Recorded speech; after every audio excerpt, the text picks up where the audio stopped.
Génération Green 2020-2030 ou Al-Jail Akhdar, nouvelle stratégie de développement du secteur agricole.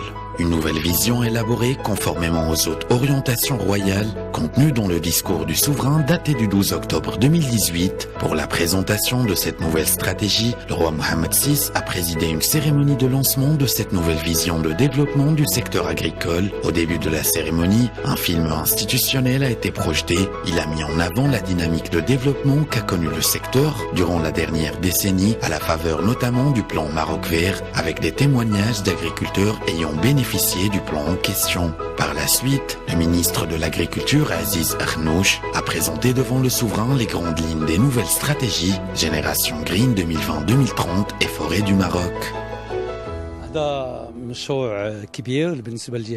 Ce projet important qu'on a présenté devant le souverain a nécessité des investissements de plus de 4 milliards de dirhams. Il consolidera la région de Souss Massa et servira à irriguer près de 16 000 hectares et près de 1600 exploitations qui souffraient depuis des années de l'insuffisance hydrique.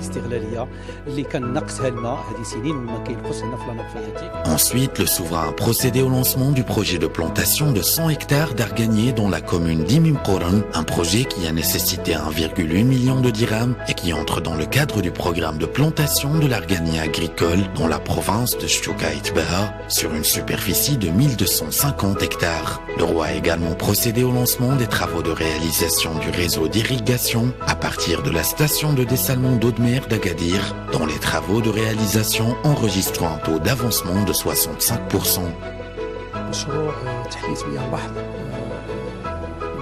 Le projet de dessalement d'Agadir est un projet très structurant et innovant. Il vise à conserver la nappe phréatique de la région Souss Massa. Il vise également à préserver les ressources hydriques de la région. Ce projet permettra de réaliser l'une des plus grandes stations de dessalement au niveau de la région Afrique-Méditerranée, et ce avec une capacité initiale de 275 000 mètres cubes par jour.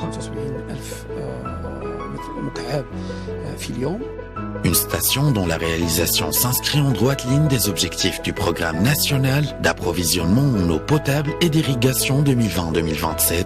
Lancé par le souverain en janvier dernier, le programme vise la consolidation et la diversification des sources d'approvisionnement en eau potable, l'accompagnement de la demande pour cette ressource inestimable, la garantie de la sécurité hydrique et la lutte contre les effets des changements climatiques. Ce projet, premier du genre en Afrique, consiste en la mise en place des meilleurs procédés, notamment la technologie d'osmose inverse et équipements existants actuellement dans le domaine du dessalement de l'eau de mer et de la distribution de l'eau.